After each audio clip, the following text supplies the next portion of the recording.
उत्तर प्रदेश के 9 विधानसभा सीटों पर 13 नवंबर को उपचुनाव होना है। इसके लिए सभी दलों ने उम्मीदवारों की घोषणा कर दी है। भारतीय जनता पार्टी भी सभी 9 सीटों पर प्रत्याशी उतार चुकी है।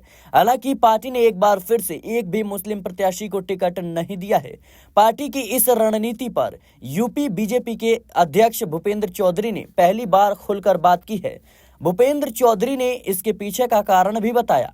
भूपेंद्र चौधरी से जब सवाल किया गया कि आपकी पार्टी सबको साथ लेकर चलने की बात करती है, लेकिन जब संगठन की रचना करते हैं तो मुसलमान क्यों नहीं जोड़ पाते?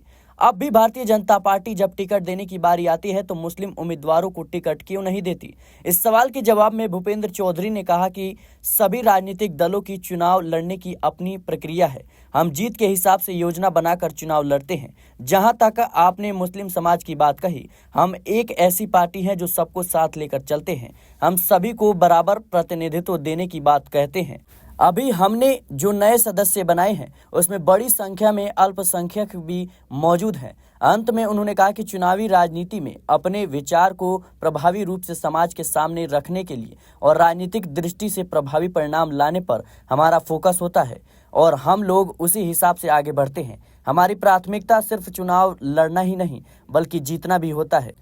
भूपेंद्र चौधरी ने कहा कि 9 विधानसभा सीटों पर उपचुनाव होने हैं। भारतीय जनता पार्टी ने संगठन की दृष्टि से इसकी पूरी तैयारी की है। बीजेपी एक कार्यकर्ता आधारित जन संगठन है। हमारे कार्यकर्ता विचार को लेकर बड़ी संख्या में आगे बढ़ते हैं।